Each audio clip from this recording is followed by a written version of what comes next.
السلام علیکم، welcome to اور اردو چینل اردو درس ادب۔ آج کی کلاس میں ہم پڑھیں گے سبق نمبر 5، جس میں آج ہم اردو ادب کی ایک صنف کے بارے میں پڑھتے ہیں جس کا نام ہے سوانح، ہے نا۔ سوانح کا مطلب ہوتا ہے بیٹا بائیوگرافی۔ آئیے اس کی ڈیفینیشن پڑھتے ہیں۔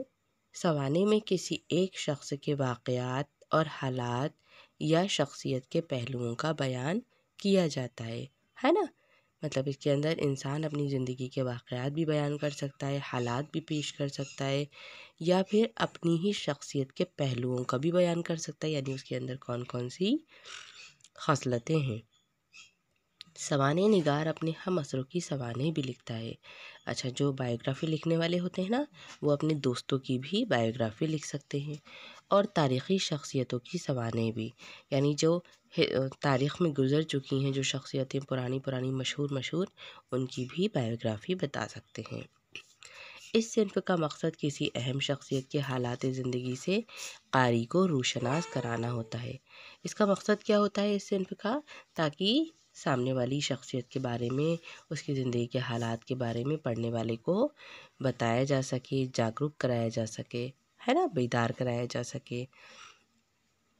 اس سلسلے میں وہ شخص کے ساتھ ساتھ اپنے ہم عصروں کا حال بھی لکھ سکتا ہے، یعنی وہ اپنے بارے میں تو بول ہی رہا ہے، لیکن ساتھ ساتھ میں اس شخص کے ان دوستوں کا بھی ذکر کر سکتا ہے، اور اس زمانے کے سوشل، پولیٹیکل، اکنومیکل، یہ سارے پہلوؤں پر وہ روشنی بھی ڈال سکتا ہے۔ اردو ادب میں مولانا حالی اور شبلی نعمانی نے سوانح نگاری کا سلسلہ شروع کیا، ہے نا، یعنی ان لوگوں نے سوانح لکھی ہیں۔ حالی نے ممتاز ادیبوں کی شخصیتوں کی سوانح لکھی۔ ممتاز ادیبوں سے مطلب جو بہت اچھے ادیب تھے، جنہوں نے ادب کے بارے میں لکھا تھا، ان لوگوں کی شخصیت پر سوانح لکھی ہے نا۔ مثلاً حیات سعدی میں شیخ سعدی، یادگار غالب میں غالب، اور حیات جاوید میں سر سید کے حالات بیان کیے گئے ہیں۔ یہ سوانح کے نام ہیں، یہ بکس ہیں سوانح کے نام سے۔ ان میں یادگار غالب میں غالب کے بارے میں ہے، حیات سعدی میں شیخ سعدی کے بارے میں لکھا ہوا ہے نا، حیات جاوید میں سر سید کے بارے میں لکھا ہوا ہے۔ شبلی نعمانی نے سیرت النبی، سیرت النعمان، الغزالی، المامون، الفاروق جیسی سوانح کتابیں لکھیں، اور شبلی نے سوانح نگاری کے ذریعے اسلاف کی علمی اور ادبی مذہبی زندگی کو مؤثر انداز میں پیش کیا ہے۔ یعنی مطلب یہ جو الغزالی، سیرت النعمان، مامون، یہ پرانی تاریخی شخصیت تھیں، ان کی بھی سوانح لکھی ہیں انہوں نے، اور ساتھ ساتھ میں ان کی ادبی زندگی کو بھی بہت ہی اچھے انداز میں انہوں نے پیش کیا ہے نا۔ آگے دیکھیے، یہ خواجہ الطاف حسین کی سوانح حیات ہے نا۔ 1837 کی ان کی ولادت ہے اور وفات ہے 1914 کی۔ حالی کہاں پیدا ہوئے تھے؟ پانی پت میں۔ علم کی طلب اور شعر و سخن کا ذوق انہیں دہلی لے آیا، یعنی وہ پڑھنے کی چاہت رکھتے تھے اور انہیں شعر و شاعری کا بھی شوق تھا، تو اس وجہ سے وہ دہلی آ گئے۔ یہاں پر انہوں نے نواب مصطفیٰ خان شیفتہ اور مرزا غالب جیسی شخصیتوں سے فیض حاصل کیا، یعنی وہ مرزا غالب جیسے لوگوں سے بھی ملے، اور نواب مصطفیٰ خان شیفتہ جو مرزا غالب کے استاد تھے ان سے بھی ملے، تو ان دونوں سے ہی انہوں نے فائدہ اٹھایا۔ مرزا غالب اور شیفتہ کے انتقال کے بعد حالی لاہور چلے گئے۔ جب ان دونوں کا انتقال ہو گیا تو حالی کہاں آ گئے؟ لاہور، اور انگریزی حکومت کے ملازم ہو گئے، یعنی اس وقت انگریزوں کا دور تھا تو وہ نوکر ہو گئے تھے۔ لاہور میں محمد حسین آزاد کے ساتھ مل کر اردو میں جدید نظم کی بنیاد ڈالی، یعنی نظم نئی طریقے سے لکھی جانے لگی تھی، تو یہ کام دونوں نے کیا تھا مل کر، محمد حسین آزاد نے اور حالی نے۔ اردو کے سوانح ادب میں حالی کی 3 سوانح مشہور ہوئیں، کون سی؟ حیات سعدی سن 1886، یادگار غالب سن 1897 میں، اور حیات جاوید سن 1901 میں شائع ہوئی۔ حالی کا مقدمہ شعر و شاعری اردو تنقید میں ایک تاریخی اہمیت رکھتا ہے نا۔ انہوں نے شاعری کے اخلاقی اور اصلاحی پہلوؤں پر زور دیا، یعنی اخلاق بھی اچھا ہونا چاہیے اور شاعری ایسی ہونا چاہیے جس سے کسی کی اصلاح ہو سکے، اور اسی نقطۂ نظر سے اردو شاعری کا تنقیدی جائزہ لیا، اور اسی لیے وہ یہی سب کچھ چھانٹنے کے لیے وہ اردو شاعری کا جائزہ کرتے تھے، اور وہ بھی کیسا؟ تنقیدی کا مطلب یہ ہوتا ہے کہ اس میں غلطیوں کو دیکھنا، جانچ پڑتال کرنا اس کی۔ حالی کا شمار سر سید کے خاص رفیقوں میں ہوتا ہے۔ سر سید احمد خاں کے خاص دوستوں میں حالی کو گنا جاتا ہے نا۔ اب آئیے پڑھتے ہیں مرزا غالب کے اخلاق اور عادت، جسے مولانا الطاف حسین حالی میں اپنی سوانح نگاری کے ذریعے پیش کیا ہے، لیکن یہ اس کا ایک حصہ ہے نا۔ سب سے پہلے وہ کیا بیان کر رہا ہے مرزا غالب کی؟ وہ سطح اخلاق، یعنی ان کا اخلاق کیسا تھا۔ مرزا غالب نہایت ہی خوش مزاج انسان تھے۔ مرزا کے اخلاق نہایت وسیع تھے۔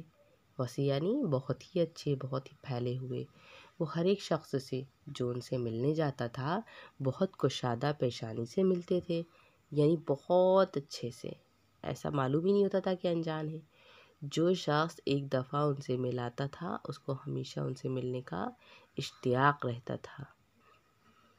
دوستوں کو دیکھ کر وہ باغ باغ ہو جاتے تھے اور ان کی خوشی سے خوش اور ان کے غم سے غمگین ہوتے تھے۔ کون؟ مرزا غالب، جو ان کے اخلاق ہیں۔ اس لیے ان کے دوست ہر ملت اور ہر مذہب کے نہ صرف دہلی میں بلکہ تمام ہندوستان میں بے شمار تھے۔ ہر ملت اور ہر مذہب کے، کوئی بھی مذہب ہو، کوئی بھی ٹائپ کا انسان ہو، چاہے وہ دہلی میں ہو چاہے کہیں پر بھی ہو، بے شمار تھے، ان کی کوئی گنتی نہیں ان کے دوستوں کی۔ جو خطوط انہوں نے اپنے دوستوں کو لکھے ہیں ان کے ایک ایک حرف میں سے مہر و محبت اور غم خواری و یگانگت ٹپکتی پڑتی ہے۔ ہر ایک خط کا جواب لکھنا وہ اپنا ذمہ فرض عین سمجھتے تھے۔ ان کا بہت سا وقت دوستوں کے خطوط کے جواب لکھنے میں صرف ہوتا تھا۔ بیماری اور تکلیف کی حالت میں بھی وہ خطوں کے جواب لکھنے سے باز نہ آتے تھے۔ وہ دوستوں کی فرمائشوں سے کبھی تنگ دل نہ ہوتے تھے۔ غزلوں کی اصلاح کے سوا اور طرح طرح کی فرمائشیں ان کے بعض خالص اور مخلص دوست کرتے تھے اور وہ ان کی تعمیل کرتے تھے۔ لوگ ان کو اکثر بے رنگ خط بھیجتے تھے مگر ان کو کبھی ناگوار نہ گزرتا تھا۔ اگر کوئی شخص لفافے میں ٹکٹ رکھ کر بھیجتا تھا تو سخت شکایت کرتے تھے۔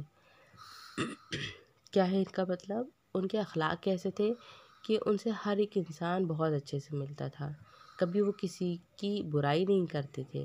ہر مذہب کا انسان ان سے آ کر ملتا تھا اور اپنے دوستوں کو تو وہ اتنے خط لکھتے تھے، ہر ایک کا جواب، مگر ایک خط آ گیا ہے تو اس کا جواب تو دینا سمجھ لو ضروری ہے ان کے لیے۔ اور بے رنگ خط بھی کئی لوگ بھیجتے تھے، مطلب اس میں نام نہیں لکھتے تھے، کچھ بھی ایڈریس وغیرہ کچھ نہیں ڈالتے تھے، بس خط لکھ دیا اور فارغ۔ تو بھی بیچارے وہ ناراض نہیں ہوا کرتے تھے۔ اپنے دوستوں کی فرمائش پر فوراً ایک ایک شعر کی اصلاح کر کے، اگر ایک شعر ہی آیا اصلاح کرنے کو، فوراً اس کا جواب دے کر کے اور واپس سے جواب دے دیا کرتے تھے، ہے نا۔ تو ایسا تھا ان کا اخلاق۔ اب مروت دیکھیے کیسی تھی۔ مروت اور لحاظ مرزا کی طبیعت میں بدرجہ غایت تھا، یعنی گھلا ہوا تھا۔ باوجود یہ کہ اخیر عمر میں وہ اشعار کی اصلاح دینے سے بہت گھبرانے لگے تھے، بائن ہمہ کبھی کسی کا قصیدہ یا غزل بغیر اصلاح کے واپس نہ کرتے تھے۔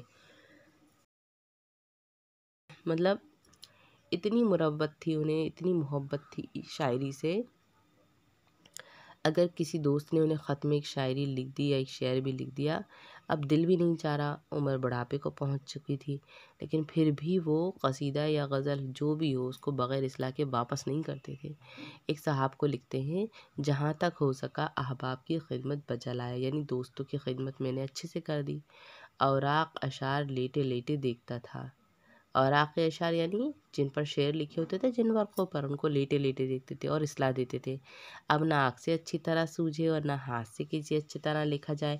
کہتے ہیں کہ شاہ شرف بو علی قلندر کو بسبب قبر سنیق کے خدا نے فرض اور پیغمبر نے سنت معاف کر دی تھی۔ میں متوقع ہوں کہ میرے دوست بھی خدمت اصلاح اشعار سے مجھے معاف کریں۔ مطلب وہ یہ کہاوت بول رہے ہیں کہ ایک شاہ شرف تھے اور انہوں نے بھی اللہ تعالیٰ کے فرض اور پیغمبر نے سنت معاف کر دی تھی۔ مطلب وہ اتنے زیادہ بزرگ ہو چکے تھے بو علی قلندر، تو کہتے ہیں اب تو مجھے بھی معاف کر دیجئے میرے دوست کہ اب میں اصلاح نہیں کر سکتا۔ خطوط شوقیہ کا جواب جس صورت سے ہو سکے گا لکھ دیا کروں گا، باوجود اس کے بھی لوگ مرزا کو برابر ستاتے رہتے ہیں۔ مطلب وہ کہتے ہیں انہیں شوق ہے خطوں کا جواب دینے کا، تو جیسے بھی ہو سکے گا میں لکھ دوں گا، لیکن پھر بھی لوگ مجھے ستاتے رہتے ہیں۔ ایک دفعہ کہیں مرزا تفتہ نے یہ لکھ دیا تھا کہ آپ نے بسبب ذوق سخن کے اصلاح اشعار منظور فرمائی تھی۔ اس کے جواب میں لکھتے ہیں، لا حول ولا قوت، کسی ملعون نے بسبب ذوق اشعار کی اصلاح منظور رکھی۔ اگر میں شعر سے بیزار نہ ہوں تو میرا خدا مجھ سے بیزار، میں نے تو بطریق قہر درویش برجان درویش لکھا تھا، جیسے اچھی جو روبرے خاوند کے ساتھ مرنا بھرنا اختیار کرتی ہے، میرے تمہارے ساتھ وہ معاملہ ہے، اس لیے اصلاح کر دیتا ہوں۔ مطلب ایک بار یہ مرزا تفتہ ہے، انہوں نے لکھ دیا تھا کہ آپ نے ہے نا مطلب ایسی ذوق کے مطلب آپ کو مذاق کرنا تھا، تو مذاق میں آپ نے اصلاح کری شعر کی، تو وہ جواب میں لکھتے ہیں پھر کہ میں نے تو لاحول ولا قوت، میں نے تو کبھی کوئی مذاق میں شعر نہیں لیا، ہمیشہ ہر شعر کی اصلاح بہت اچھے سے کری ہے، میں کبھی بھی اپنے شعر کو مذاق میں نہیں لیتا بلکہ سیریس لیتا ہوں، ہے نا۔ میرے لیے تو ایسا ہے کہ غریب کو تو سب لوگ ہانک دیتے ہیں، غریب کو تو سب لوگ برا بھلا کہہ دیتے ہیں، ہے نا، امیر کو کوئی کچھ نہیں کہتا، تو میرے لیے تو وہی والا معاملہ ہے۔ لیکن میں تمہارے ساتھ تو بہت ہی زیادہ لائل رہتا ہوں، ایسا لگتا ہے کہ تمہارے ساتھ ہی جینا مرنا ہے، تو میرے اتنے اچھے دوست ہو، تو میرا تمہارے ساتھ ویسے ہی والا معاملہ ہے، اس لیے کر دیتا ہوں، ورنہ میں تو وہ بھی نہ کروں۔ فراخ حوصلگی، تو سمجھ میں آیا بیچارے کتنے اچھے تھے۔ اب ان کا فراخ حوصلگی ایک اور خوبی تھی، آئیے پڑھتے ہیں ان کی کیریکٹر میں یہ خوبی کون سی تھی۔ اگرچہ مرزا کی آمدنی قلیل تھی مگر حوصلہ فراخ تھا، مطلب یہ کہ ان کے اندر دینے کی کتنی شمتا تھی، ہے نا، کتنا اچھا حوصلہ تھا ان کا، فراخ حوصلہ تھا، یعنی وہ بیچارے کماتے تو کم تھے، پیسے ان کے پاس کم تھے، لیکن ان کا دل بہت ہی اچھا تھا، سائل ان کے دروازے سے کبھی خالی ہاتھ نہیں جاتا تھا، بہت ہی کم ایسا ہوتا تھا جو ان کے دروازے سے خالی ہاتھ چلا جائے۔ ان کے مکان کے آگے اندھے لنگڑے لولے اور اپاہج مرد عورت ہر وقت پڑے رہتے تھے۔ غدر کے بعد ان کی آمدنی کچھ اوپر 150 روپیہ ماہوار کی ہو گئی تھی، اور کھانے پہننے کا خرچ بھی کچھ لمبا چوڑا تو تھا نہیں، مگر وہ غریبوں اور محتاجوں کی مدد اپنی بساط سے زیادہ کرتے تھے، مطلب جتنی ان کی اوقات تھی اس سے زیادہ، اس لیے اکثر تنگ رہتے تھے۔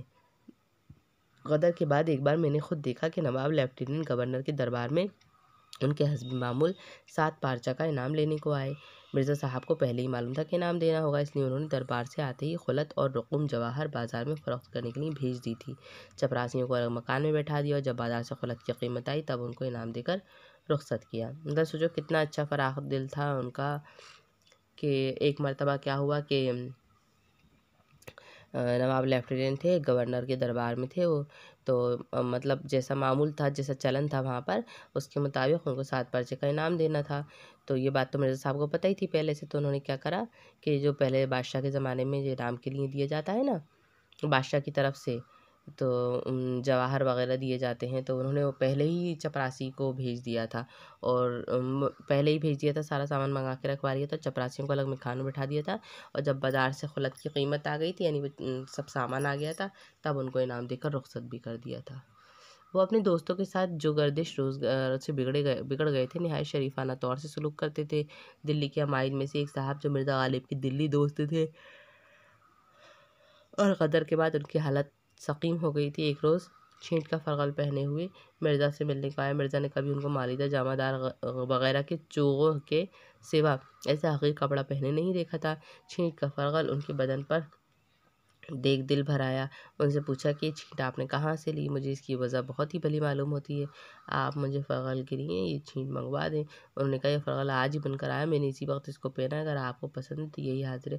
مرزا نے کہا جی تو یہی چاہتا ہے کہ اسی وقت آپ سے چھین کر پہن لوں، مگر اجازت ہے، مگر جاڑا شدت سے پڑ رہا ہے، آپ یہاں سے مکان تک کیا پہن کر جائیں گے؟ پھر ادھر ادھر دیکھ کر کھوٹی پر سے اپنا مالیدہ کا نیا چوغا اتار کر انہیں پہنا دیا، اور اس خوبصورتی کے ساتھ وہ چوغا ان کی نظر کیا۔ آئی والی بھی بات سمجھ میں، کتنا اچھا تھا۔ مطلب سوچو کہ غدر کے بعد ان کی حالت اتنی سقیم ہو گئی تھی، مرزا غالب کے ایک جو دوست تھے دلی والے، تو ان کی حالت اتنی زیادہ نازک ہو گئی تھی کہ وہ چھینٹ کا فرغل پہنے ہوئے تھے، تو ایسا لگ رہا تھا کہ وہ بہت زیادہ حقیر ہو گئے ہوں، تو ان سے دیکھا بھی نہیں جا رہا تھا کہ ان کا دوست اتنا حقیر کپڑا پہنا ہوا ہے۔ تو انہوں نے دیکھو وہ کپڑا کیسے بدلایا، کہ ان سے کہا کہ یہ فرغل مجھے بہت اچھا لگ رہا ہے، تو انہوں نے کہا یہ تو میں نے آج ہی منگوایا، اگر آپ کو اچھا لگ رہا ہے تو لے لو۔ تو انہوں نے کیا کرا، اپنی کھوٹی پہ جو چوغا پڑا ہوا تھا، اچھا خاصا نیا مالیدہ کا نیا چوغا تھا، وہ اتار کر ان کو اڑا دیا اور ان سے وہ لے لیا۔ تو کتنی خوبصورتی کے ساتھ، ان کو برا بھی نہیں لگا کہ ان کا دل نہ ٹوٹے، ہے نا۔ تو یہ ان کی فراخ حوصلگی تھی۔ آیا سمجھ میں بچوں چیپٹر؟ اب یہ دیکھیے لفظ معنی دیے ہوئے ہیں، آپ اپنی کاپیز میں کر لیجئے گا، ٹھیک ہے، جیسا دیا ہے ویسے کا ویسے ہی آپ لوگ کو کر لینا ہے۔ اب اس کے بعد یہاں پر دیا ہوا ہے غور کرنے کی بات کے نیچے معروضی سوالات، یہ خالی جگہ دی ہوئی ہے، مختصر ترین سوالات وغیرہ یہ سب میں آپ کو وائر نوٹس بھیج دوں گی۔ یہ ہمانی الفاظ ہے، ہمانی یعنی سینونیمز، پریائے واچی، وہ الفاظ جن کی ساخت و بناوٹ جدا ہو لیکن معنی ایک سے ہوں، یعنی لکھے تو الگ ہو لیکن معنی ایک سے ہوں، جیسے آفتاب کو مہر بھی کہتے ہیں، نیئر بھی کہتے ہیں اور خورشید بھی کہتے ہیں، شب کو لیل بھی کہتے ہیں اور رات بھی کہتے ہیں، لکھنے میں تو الگ الگ ہے لیکن معنی ان کے ایک جیسے ہیں، ہے نا۔ یہ ہم معنی دیے ہوئے میں آپ کو بھیج دوں گی، آپ لکھ لیجیے گا، محاوروں کے بھی آپ کو معنی بھیج دوں گی اور جملے بھی، ٹھیک ہے بچوں۔ آج کی کلاس میں اتنا ہی، آپ کے 5 چیپٹر کمپلیٹ ہو چکے ہیں۔ کاپیز کمپلیٹ کر کے مجھے وائر نوٹس واٹس ایپ پہ پرسنلی بھیج دیجیے، ایک ایک فوٹو کلک کر کے، جلدی سے جلدی مجھے کاپیز چیک کروا لیجیے، ٹھیک ہے۔ اللہ حافظ۔